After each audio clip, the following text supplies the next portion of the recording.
Welcome to GrayPrimer, a weekly show that's mostly about miniatures. My name is Nick, I'm your host, and in this episode I'm continuing my WarCry New Year's weekend with the Chimera.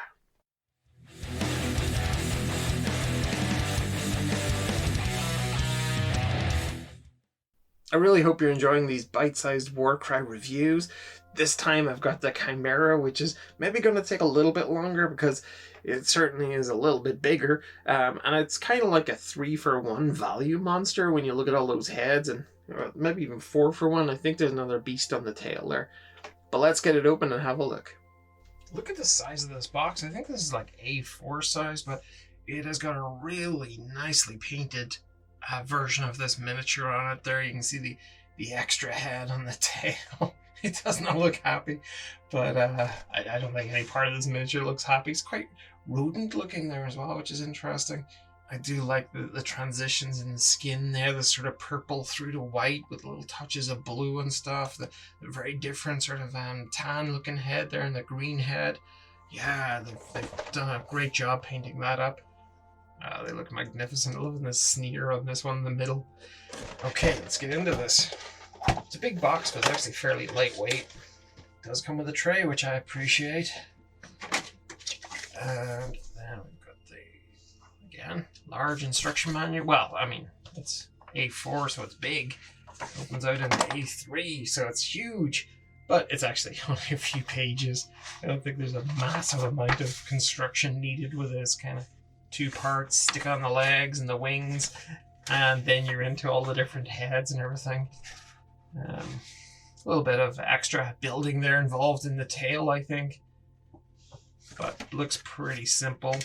Oh, it looks great, doesn't it? I wonder, do I need to pin those feet at the back, or if the glue contact points sort of shown here give enough purchase to make it stable. A massive painting guide on the back there to get you close to the way they've done it. And then just a single sprue. But huge components. The size of those heads. Too cool. Yeah, I'm excited to get this one built. And then a huge base. And have a quick look at these cards. Okay, so this is like in the slip case here. We've had sticky cases and Ziploc bags, but it's slightly different. Multilingual cards there. And this just shows the different abilities, and then the abilities changing as the Chimera gets damaged. Little stats card here as well. Okay, I'm going to get this fantastic creature built, or collection of creatures. I don't know, do they have separate consciousness? Who knows? That is not a question that is going to be answered by me building this, but let's get it built anyway. Back soon.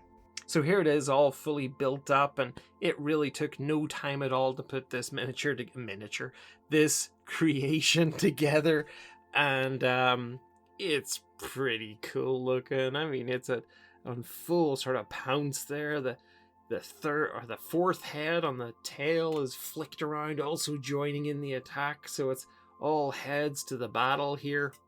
Got some pointy tongues, sort of like blobby tongues here, no tongues here.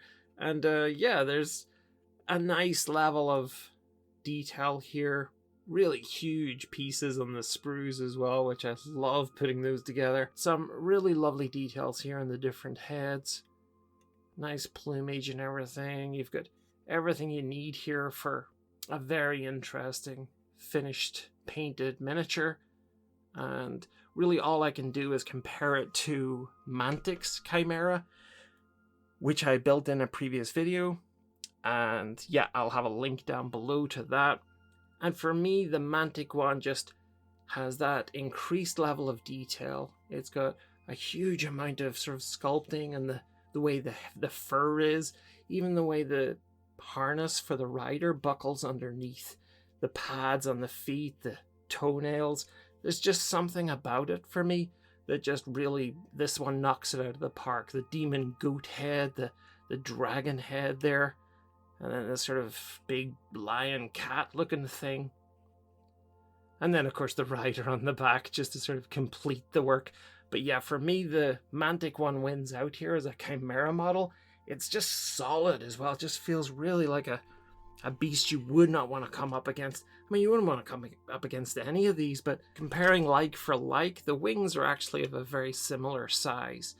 The creatures' heads are of a very similar size, but when you get into the sort of the body girth, the Games Workshop one is actually pretty skinny. You're looking at it from that angle, comparing it to the angle here you see from the Mantic one. The Mantic one just feels like a much chunkier beast altogether. So for me, in the head-to-head, or the heads-to-heads battle, oh, I'm so sorry, the Mantic one wins out, but as a standalone, the WarCry Chimera is still a fantastic looking kit.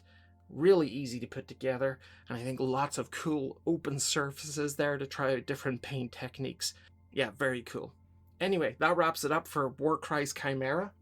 I will be back again with day 4 of our WarCry weekend special here to ring in the new year with the gladiatorial, the barbarian looking Spire Tyrants.